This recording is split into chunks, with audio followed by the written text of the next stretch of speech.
Okay, I like that. I like that. So she's basically the polar opposite of him. I like this. Okay, got it.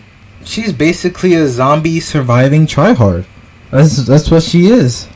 But I had a feeling we was gonna have a character like that. I knew that this show needed a character like that. But I thought, since it was like a casual comedic show a bit, I thought they was gonna have like a serious character and then like have them die off like early on. But it looks like she's there for the long run.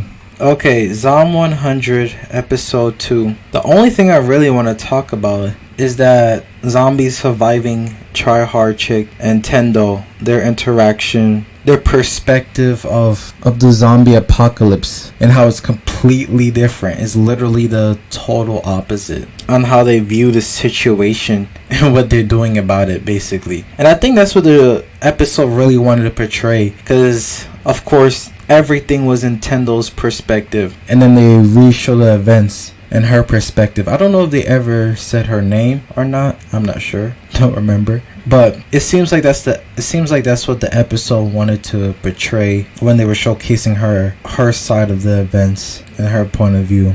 And I like it because it kind of, I feel like she's gonna be a bailout character. She's gonna bail him out a lot this season for sure. This is gonna happen a lot. I already know it. But not only that, it could now they could commit to more of a balance between, you know, having some type of serious moments and then comedic, you know, casual moments with these two characters. They could kind of balance each other out to where people could kind of take the apocalypse somewhat seriously, but then at the same time have fun enjoying the characters as they go through their journeys as well. But yeah, but let's be honest, these two characters are literally in the complete opposite end of spectrums. Like, they're in the extreme of things. This man Tendo out here risking his life for beer, literally for more beer, while she's like minimizing sugar intake. And even though she could just take whatever food she wants, she's not gonna take any type of like sweets or any type of like cakes or candy or none of that to maximize survivability. Like, she completely analyzed all possibilities of how to survive an apocalypse. Like, what is luck and what's like the best positioning and everything like that. While this man Tendo is just winging it and just utilizing plot armor as best as he can. He basically knows he's the main character because there's no way he's just out there moving with like straight up pure confidence, like knowing he's gonna live, like he's gonna get the beer and come back safely. Like, it's just, that's exactly what's gonna happen, and he has like no doubt in his mind that that's gonna happen. Now, another thing I want to mention is the list, right? The 100 things he wants to do, and also the 100 things she wants to avoid too. Let's talk about both of them. I thought he was gonna have like 100 things already, and then we just gonna narrow it down throughout the season, or check them off the checklist throughout the season. But it seems like as the episodes go on is when he's gonna complete his list, because he's only at like 33, 32 written down in his list. So it looks like as the episodes go on, he's gonna finally reach 100, and he's just gonna make stuff up as he go.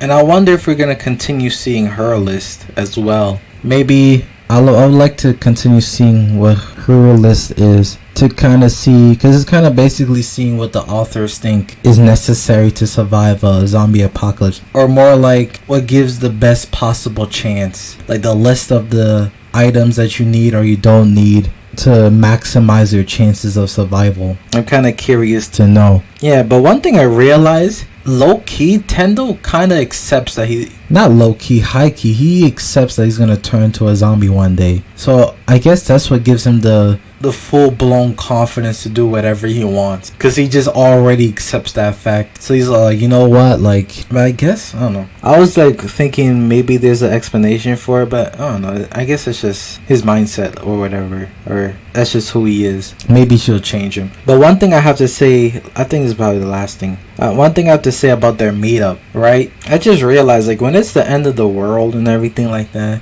and there's like real problems going on, like taking so-called risk, like talking to a stranger or approaching a girl you don't know, it doesn't really feel like a risk. Like, I feel like Tendo, if this was a regular normal day, he would not just randomly talk to this girl saying, hey, how you doing? Like, no. That man would just get his beer and leave the store. So like, this episode really opened my eyes to the fact that when real danger is going on, you start to realize what's truly risky and what's not really. Like, it's really fake risky. It's not really much of a risk at all, you know. So I hope it doesn't take a zombie apocalypse for you to approach strangers or approach a chick you like, you know. Anyways, yeah, we'll see what happened in the next episode. We're probably gonna get introduced to another new character, something like that. I hope we continue seeing her perspective of the events that are going on. And finally, let me know how many times you believe she's gonna bail him out, save his life in this season. If I take a guess, there's probably gonna be 12 episodes, right? So probably at least like 6 more times, right? I'm thinking 6 more times. You let me know how much times you think. I predict 6. So yeah, I think that's it.